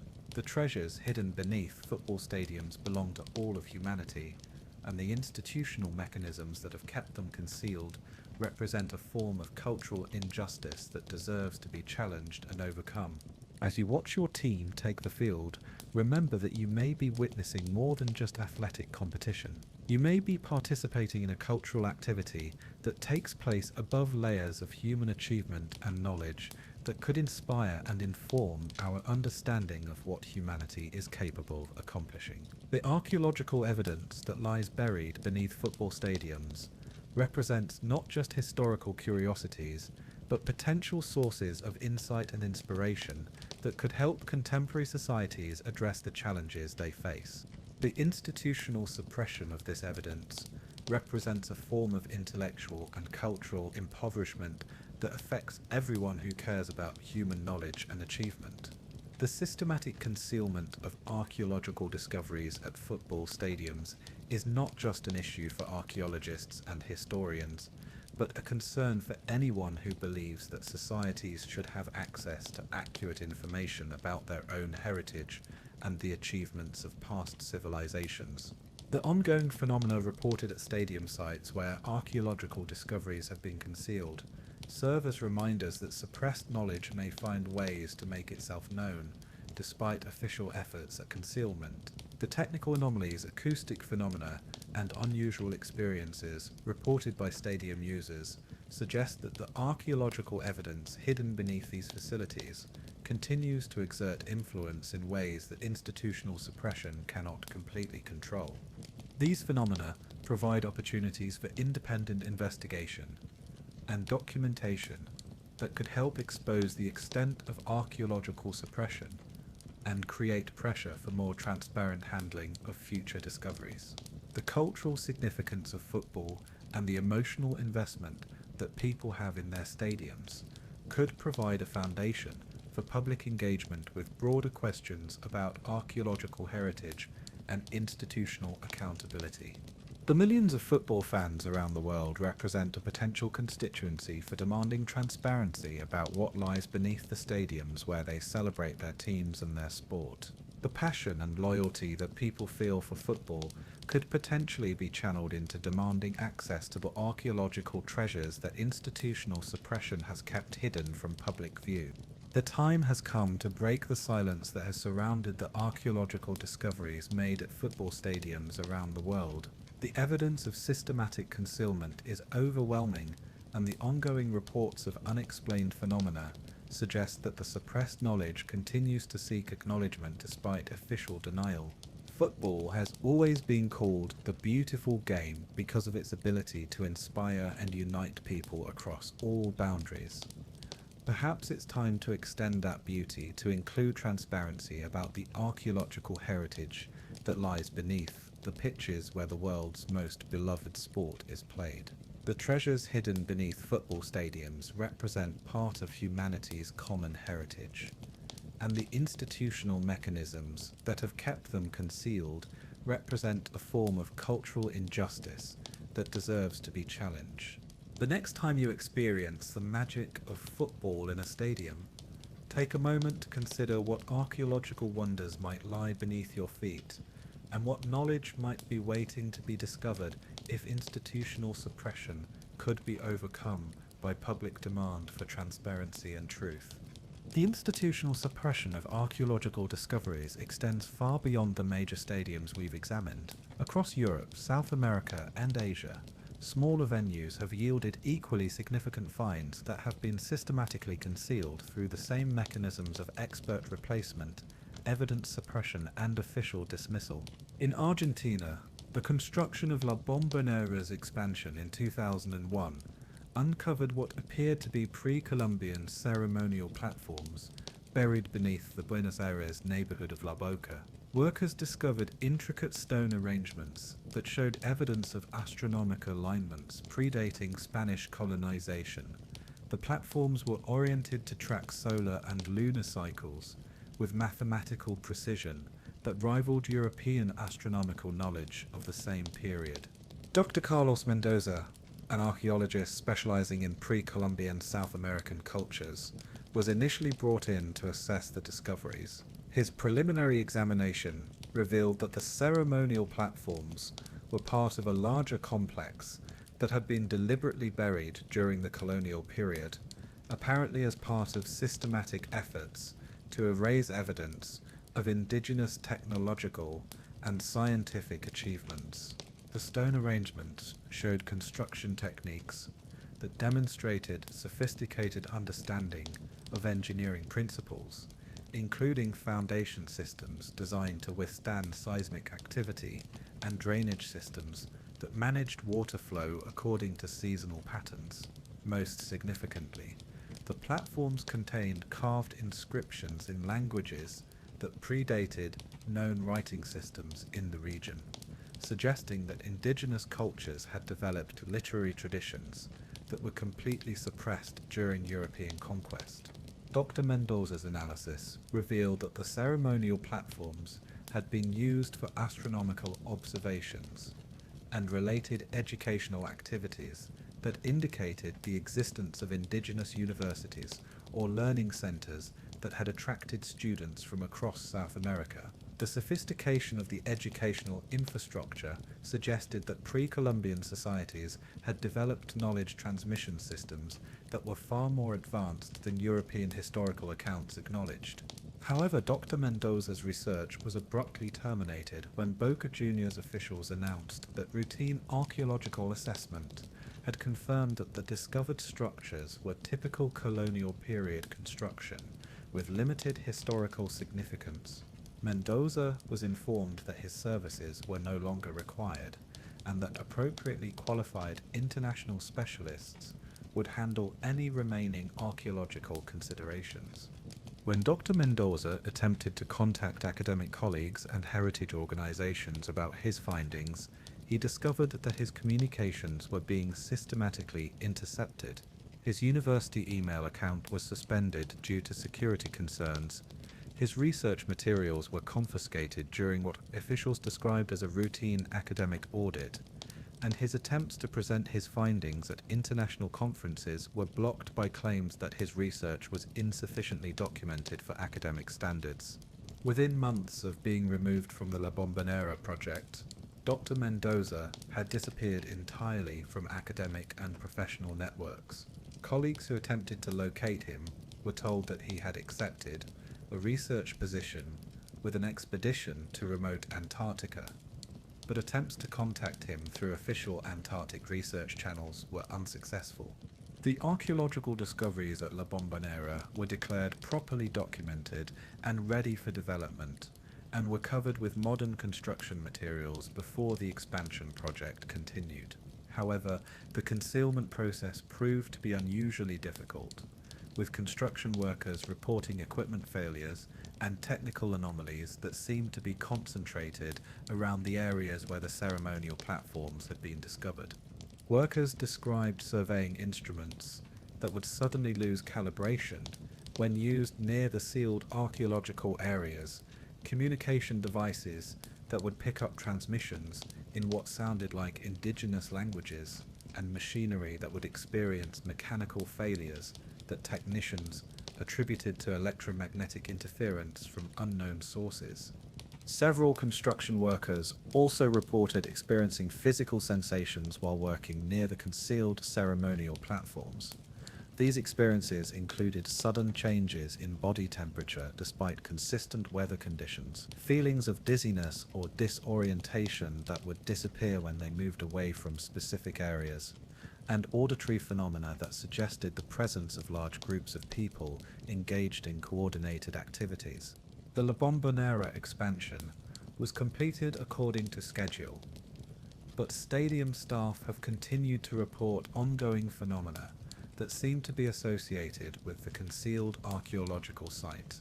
These reports include electronic equipment that occasionally malfunctions in patterns that correspond to astronomical events, acoustic anomalies that create areas of unusual sound resonance during matches, and cleaning staff who report finding geometric patterns in dust or debris that appear overnight in areas that should be empty. Most significantly, players and coaching staff have reported that certain areas of the expanded La Bombonera facility seem to enhance concentration and tactical awareness during crucial moments of matches. Multiple players have described experiencing heightened mental clarity and improved decision-making when playing in specific zones of the pitch, leading some to speculate that the concealed ceremonial platforms continue to exert subtle influence on the cognitive abilities of those who use the space above them. These reported effects have been consistent enough that Boca Juniors coaching staff have begun incorporating them into their tactical planning, though they attribute the phenomena to psychological factors related to the stadium's passionate atmosphere, rather than acknowledging any connection to the archaeological discoveries made during construction. In Germany, the construction of Bayern Munich's Allianz Arena revealed an even more extensive pattern of archaeological suppression that extends back to the earliest periods of human settlement in the region. When excavation began for the new stadium in 2002, workers immediately encountered evidence of continuous human occupation spanning thousands of years, including Roman settlements, medieval fortifications, and structures that appeared to predate any known period of development in the Munich area. The initial discoveries included the foundations of what appeared to be a substantial Roman administrative complex that had been much larger and more important than historical records suggested.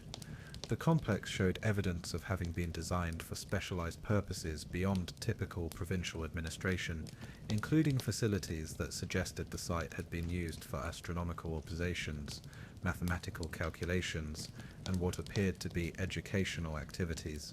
Dr. Heinrich Weber, a specialist in Roman archaeology from the University of Munich, was contracted to assess the significance of the discoveries. His examination revealed that the Roman complex had been built upon even older foundations that showed construction techniques and architectural features that didn't match any known European building traditions. The older structures appeared to incorporate sophisticated understanding of acoustics, with chambers designed to amplify and focus sound in ways that suggested they had been used for musical or ceremonial purposes. Most remarkably, the acoustic design of these ancient chambers was so sophisticated that modern audio engineers found it difficult to replicate their acoustic properties using contemporary technology. Dr. Weber's analysis also revealed that the entire archaeological site was oriented according to astronomical alignments that tracked celestial phenomena with remarkable precision. The orientation was so precise that it suggested the original builders had possessed detailed knowledge of astronomical cycles and had incorporated this knowledge into the fundamental design of their structures. Most significantly, Dr. Weber documented the presence of inscriptions and symbols throughout the archaeological site that appeared to represent a writing system that predated known European scripts by thousands of years. The symbols showed evidence of mathematical sophistication that included concepts not formally recognized in European mathematics until the Renaissance, suggesting that ancient European cultures had developed advanced mathematical knowledge that was subsequently lost or suppressed. Dr. Weber submitted his findings to Bayern Munich, the Bavarian government, and international archaeological organizations, recommending that the Allianz Arena construction be relocated to preserve what he characterized as one of the most significant archaeological sites in European history. He argued that the discoveries had the potential to fundamentally change understanding of ancient European civilizations and their contributions to human knowledge. The response to Dr. Weber's recommendations followed the established pattern of official dismissal and expert replacement. Bayern Munich announced that appropriate archaeological assessment had confirmed that the discovered structures were routine Roman construction, that would be properly documented and preserved in accordance with regulatory requirements. Dr. Weber found himself excluded from further work on the site and was informed that international specialists with experience in complex urban construction projects would handle any remaining archaeological considerations. When he attempted to present his findings at academic conferences and in scholarly publications, he encountered editorial resistance and conference organizers who claimed that his research was preliminary and required additional verification before public presentation. Within a year of submitting his report, Dr. Weber had left his position at the University of Munich and had accepted a research fellowship with an archaeological project in remote Siberia. Colleagues who attempted to contact him reported that communication with his Siberian research station was extremely limited due to harsh environmental conditions and minimal technological infrastructure. The archaeological site at the Allianz Arena location was declared properly documented and ready for development, and was filled with reinforced concrete before stadium construction proceeded. However, as with other similar projects, the sealing process proved to be extraordinarily complex and time-consuming.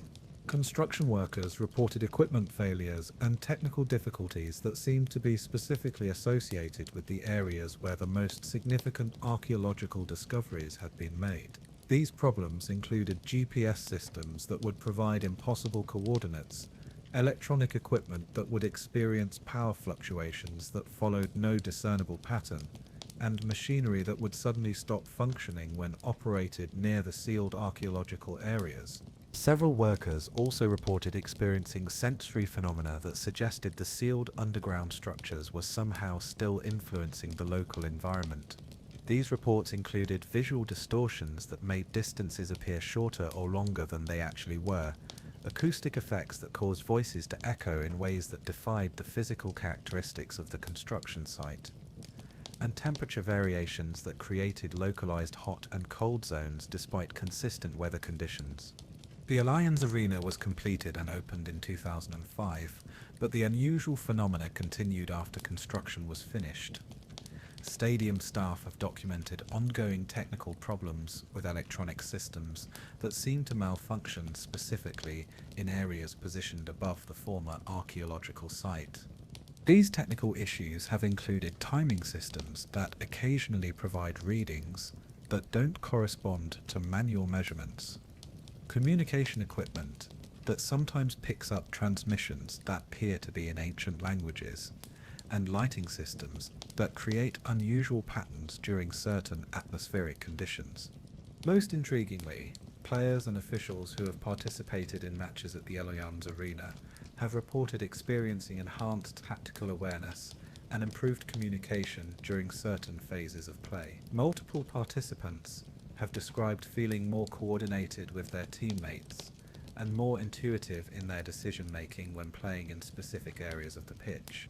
These enhanced performance effects have been subtle but consistent enough that some teams have begun to associate certain areas of the Allianz Arena pitch with improved gameplay. Coaching staff have privately acknowledged that they encourage players to utilize specific zones of the field during crucial moments of matches, though they attribute these tactical preferences to optimal sightlines and acoustic conditions, rather than acknowledging any connection to the archaeological discoveries made during construction. The pattern of discovery and concealment extends to stadiums built for major international tournaments, where the pressure to complete construction, according to rigid schedules, has created even more aggressive suppression of archaeological findings. The 2014 FIFA World Cup in Brazil provided multiple examples of how tournament deadlines are used to justify the rapid concealment of significant archaeological discoveries.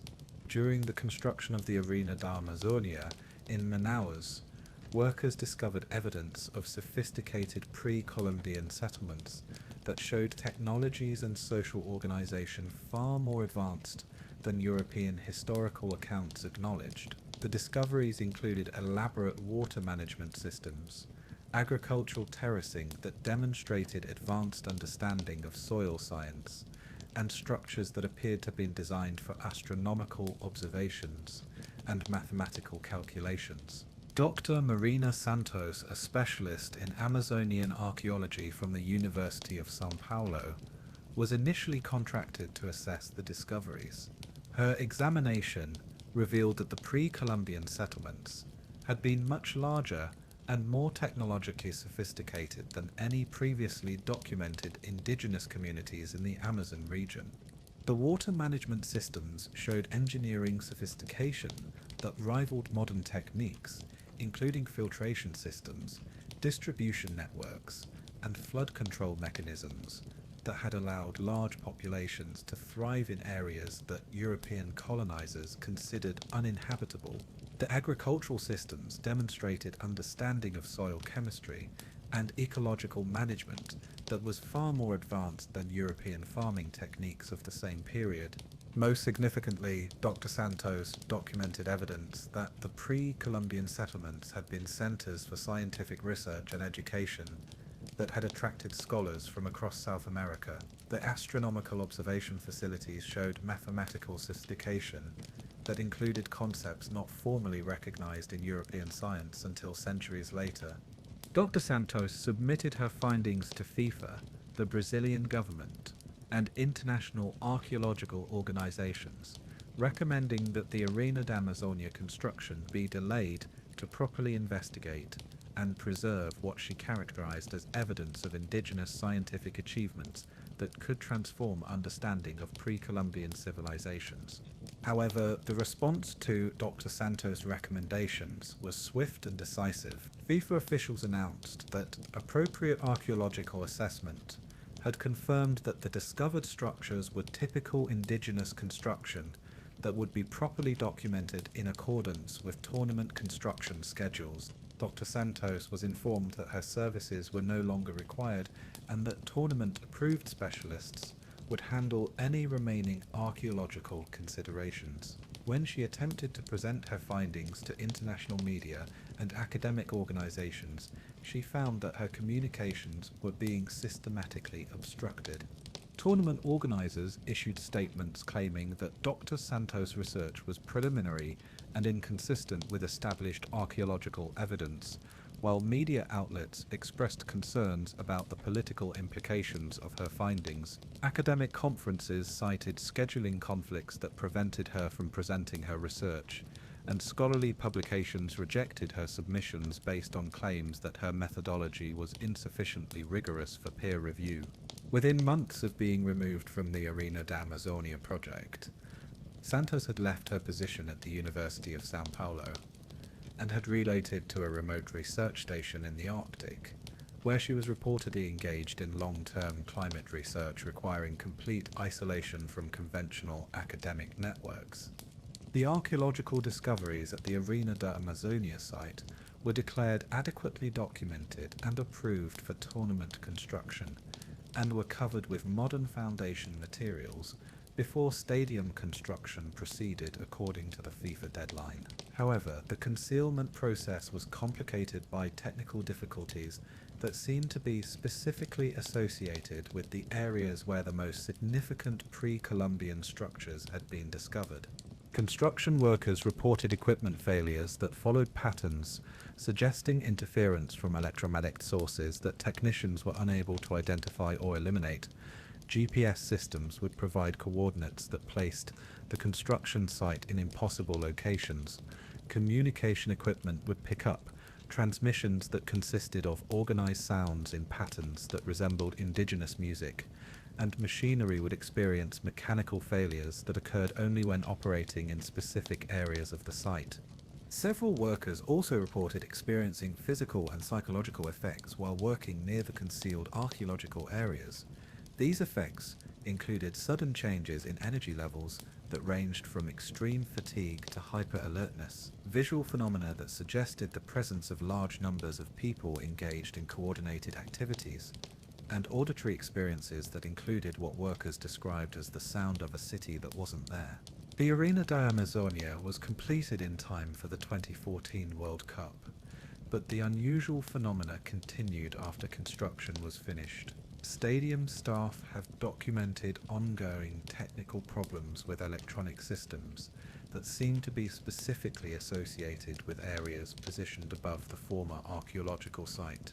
These technical issues have included climate control systems that occasionally create localized temperature variations that don't correspond to their programming, audio systems that sometimes produce sounds that resemble indigenous music during quiet periods when the stadium is empty, and security systems that record movement in areas that should be unoccupied. Most remarkably, players and officials who participated in World Cup matches at the Arena de Amazonia reported experiencing enhanced environmental awareness and improved adaptation to the challenging climate conditions. Multiple participants described feeling more comfortable in the humid Amazonian heat and more coordinated in their movements when playing in specific areas of the pitch.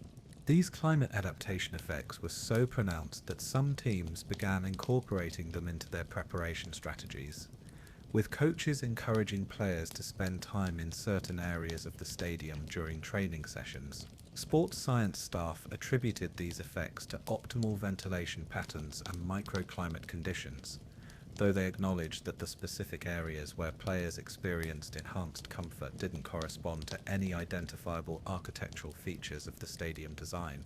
The systematic suppression of archaeological discoveries at World Cup venues reveals the extent to which international sports organizations are willing to compromise historical and cultural heritage to maintain construction schedules and tournament deadlines. The pressure to complete stadium construction according to predetermined timelines has created an environment where significant archaeological discoveries are routinely dismissed as inconvenient obstacles rather than important opportunities for historical understanding. This institutional approach to archaeological heritage represents a fundamental conflict between commercial sports interests and cultural preservation that extends far beyond individual construction projects. The FIFA World Cup, as the world's most watched sporting event, creates economic and political pressures that override normal archaeological protection procedures and allow for the systematic concealment of discoveries that could transform understanding of human history. The pattern established during World Cup construction projects has been replicated at other major international sporting events, including the Olympics, where archaeological discoveries are routinely suppressed to maintain construction schedules and avoid complications that could affect tournament planning. The 2016 Olympics in Rio de Janeiro provided multiple examples of how Olympic construction deadlines are used to justify the rapid concealment of significant archaeological discoveries. During the construction of Olympic venues throughout Rio, workers discovered evidence of indigenous settlements, Portuguese colonial installations, and structures that appeared to predate any known period of development in the region. The most significant discoveries were made during the construction of the Olympic Park in Barra da Tijuca, where workers encountered underground structures that showed evidence of sophisticated engineering and astronomical knowledge. These structures included water management systems that demonstrated advanced understanding of hydraulic principles, foundation systems designed to withstand seismic activity, and orientation features that tracked celestial phenomena with mathematical precision.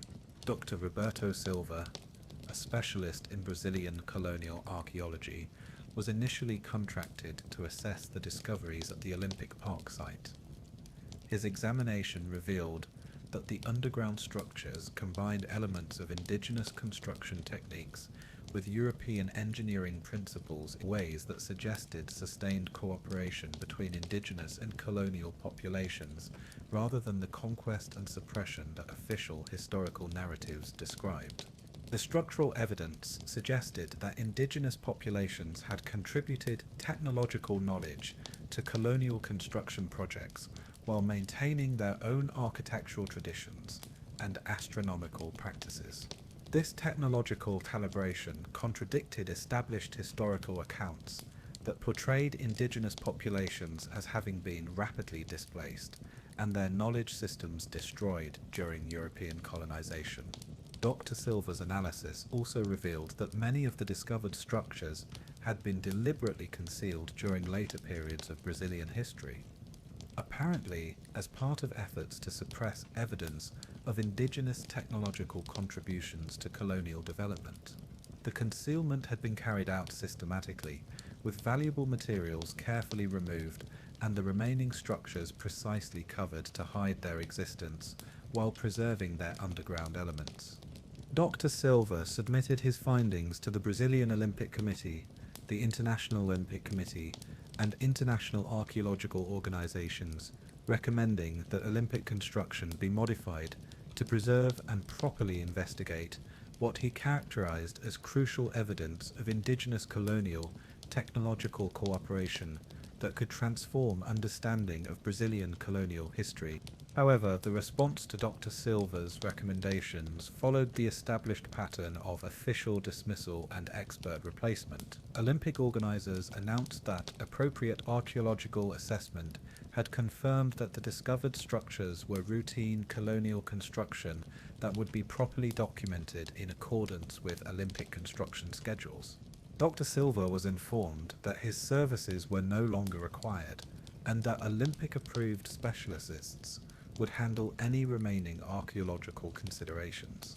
When he attempted to present his findings to international media and academic organizations, he encountered systematic obstruction that prevented public presentation of his research. Olympic organizers issued statements claiming that Dr. Silva's research was preliminary and inconsistent with established historical evidence, while media outlets cited security concerns related to Olympic construction that prevented them from covering his findings. Academic conferences rejected his proposals to present his research based on claims that his methodology was incompatible with Olympic construction timelines.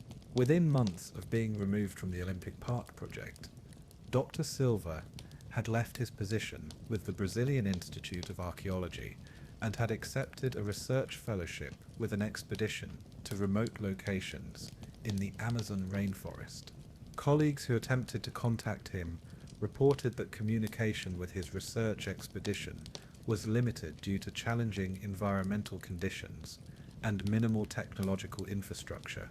The archaeological discoveries at the Olympic Park site were declared adequately documented and approved for Olympic construction, and were covered with modern construction materials before venue construction proceeded according to the IOC deadline. However, the concealment process was complicated by technical difficulties that seemed to be specifically associated with the areas where the most significant indigenous colonial structures had been discovered.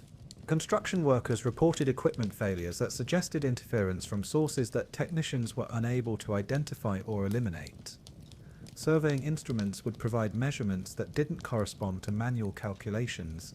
Communication equipment would receive transmissions that consisted of coordinated sounds in patterns that resembled both indigenous music and colonial-era Portuguese, and machinery would experience mechanical failures that occurred only when operating near the sealed archaeological areas.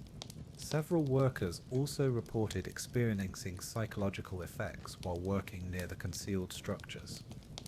These effects included enhanced awareness of environmental conditions, such as weather changes and seismic activity, improved coordination and balance when working at heights or in challenging conditions, and occasional experiences of what workers described as feeling watched by people who weren't there but meant no harm.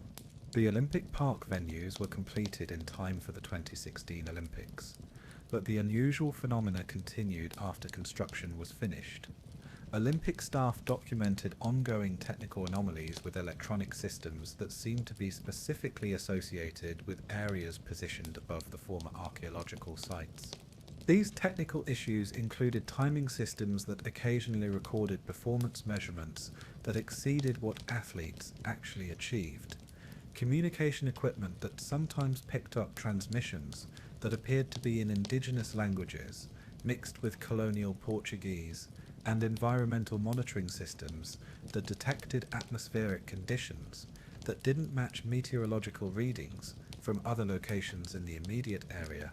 Most remarkably, athletes who competed at Olympic Park venues reported experiencing enhanced performance and improved recovery during training and competition.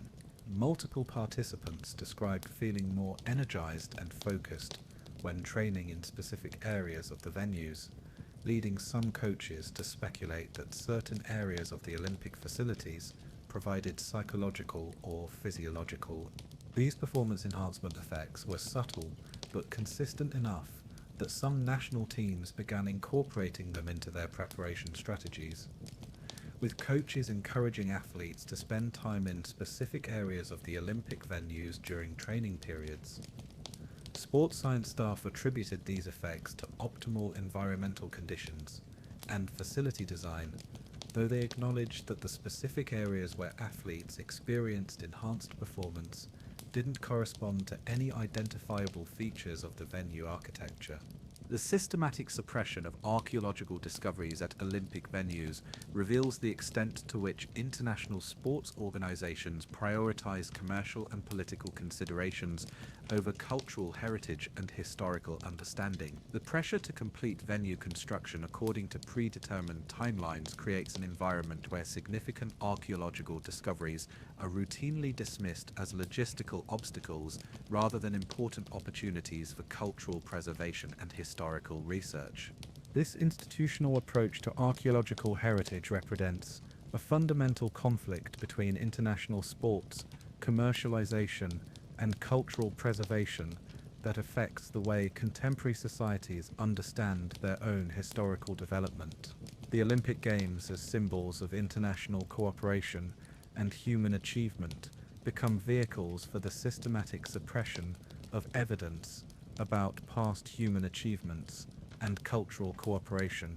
The pattern of archaeological suppression, documented at major sporting venues, extends beyond individual construction projects to represent a coordinated approach to information management that operates across multiple countries, cultures, and sporting organizations. The consistency of the response to archaeological discoveries suggests institutional knowledge and procedures that have been developed specifically to handle situations where sports facility construction uncovers evidence that someone considers too sensitive for public disclosure.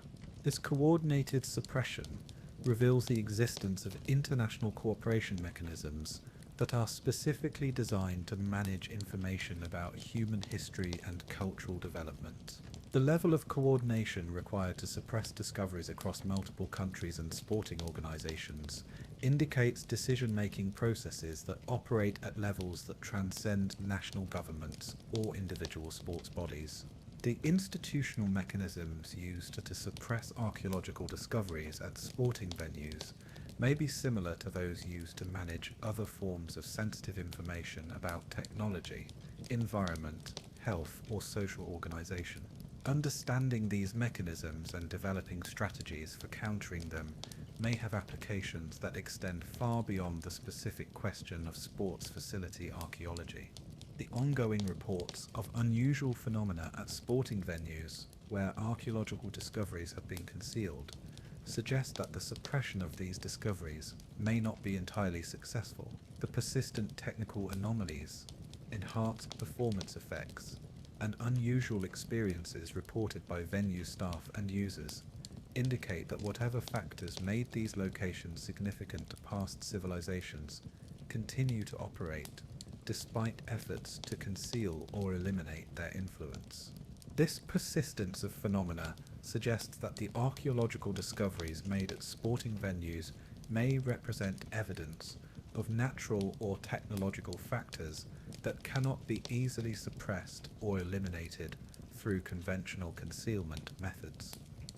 The ongoing reports of enhanced performance, improved awareness at these locations indicate that the institutional efforts to manage information about these discoveries may be controlling public knowledge while failing to address the underlying factors that made the discoveries significant in the first place. The implications of this systematic suppression extend far beyond the sports world to fundamental questions about institutional control over historical knowledge and cultural heritage. The coordinated concealment of archaeological discoveries at sporting venues represents a form of cultural manipulation that prevent contemporary societies from accessing information about their own historical development and the achievements of past civilizations. The sporting venues where these discoveries have been made represent some of the most visible and culturally significant public spaces in contemporary society. The fact that significant archaeological evidence has been systematically concealed at these locations demonstrates the extent to which institutions are willing to compromise historical truth to maintain existing narratives and power structures. The millions of sports fans who visit these venues represent a potential constituency for demanding transparency about what lies beneath the fields and courts where their teams compete. The cultural significance of sports and the emotional investment that people have in their venues could provide a foundation for broader public engagement with questions about archaeological heritage and institutional accountability. The ongoing phenomena reported at sporting venues also provide opportunities for independent investigation and documentation that could help expose the institutional mechanisms used to suppress archaeological information. The technical anomalies, performance enhancement effects, and unusual experiences reported by venue users represent forms of evidence that are difficult for institutions to completely control or eliminate. Independent researchers, investigative journalists, and concerned citizens could potentially document these phenomena in ways that bypass the institutional channels that have been used to suppress information about archaeological discoveries. Modern technology, including portable recording equipment, social media platforms, and independent communication networks, provides tools for gathering and sharing information that did not exist during the early phases of venue construction, when many of the most significant discoveries were made and concealed. The development of independent documentation and investigation capabilities could provide a foundation for challenging the institutional monopoly on information about archaeological discoveries at sporting venues. Public pressure based on independently verified evidence of concealment could force institutional acknowledgement of the discoveries that have been suppressed and create pressure for more transparent handling of future archaeological finds. The cultural significance of sports and the public investment in sporting facilities could provide leverage for demanding institutional accountability about the treatment of archaeological heritage at these venues. Public ownership of many sporting facilities and public financing of venue construction create legal and political foundations for demanding transparency about how archaeological discoveries are handled during construction and renovation projects. Systematic suppression of archaeological discoveries at sporting venues represents a microcosm of broader patterns of information control that may be affecting many aspects of contemporary knowledge and understanding. The institutional mechanisms used to conceal these discoveries provide insight into how powerful organizations manage information that they consider potentially disruptive to existing arrangements. Understanding these mechanisms and developing strategies for countering them may have applications that extend far beyond the specific question of sporting venue archaeology. The approaches used to suppress information about archaeological discoveries may be similar to those used to manage other forms of sensitive information about technology, environment, health, or social organization. The sporting venues where these discoveries have been made serve as visible symbols of the broader question of what knowledge is being kept from public view and what institutions are making decisions about what information should be accessible to the societies that support them. The ongoing presence of unexplained phenomena at these locations serves as a reminder that institutional efforts to control information may be less successful than they appear, and that suppressed knowledge may find ways to make itself known despite official concealment. The millions of people who experience sports in these venues are participating in cultural activities that take place above layers of hidden history that could transform understanding of human achievement and social development. The energy and passion that people invest in sports could potentially be channeled into demanding access to the archaeological heritage that lies beneath the fields and courts where they cheer for their teams. Sports deserve to be played on foundations of truth, rather than concealment. The archaeological discoveries that have been systematically hidden beneath sporting venues represent treasures of human heritage that belong to all of humanity, not just to the institutions that have claimed the authority to decide what should be remembered and what should be forgotten. The next time you enter a sporting venue, remember that beneath your feet may lie evidence of civilizations whose achievements could inspire and inform contemporary society if only they were permitted to be acknowledged and studied. The institutional mechanisms that have kept these discoveries hidden from public view represent a form of cultural theft that deprives all of humanity of access to its own heritage. The ongoing reports of unexplained phenomena at sporting venues suggest that the suppressed archaeological evidence continues to exert influence despite official concealment. The athletes who experience enhanced performance, the staff who encounter technical anomalies, and the fans who sense something extraordinary about certain venue locations may all be responding to the presence of human achievements that predate recorded history.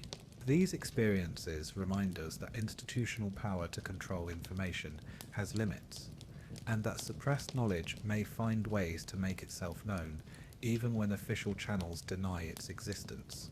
The persistence of phenomena at concealed archaeological sites suggests that truth has a tendency to surface, even when powerful institutions invest considerable resources in keeping it buried. The sporting venues of the world stand as monuments not just to athletic achievement, but to the ongoing tension between institutional control and public knowledge. The archaeological treasures that lie beneath these sporting cathedrals represent reminders that human history is far richer and more complex than official narratives acknowledge, and that contemporary societies may be missing opportunities to learn from past achievements that could help address current challenges.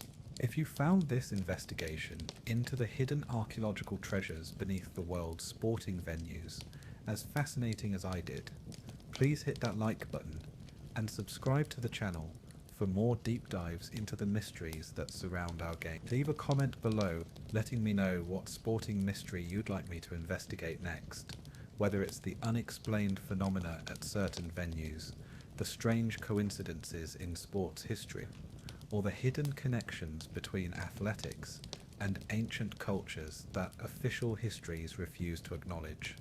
Your engagement helps ensure that these suppressed stories continue to find their way to the light, one revelation at a time.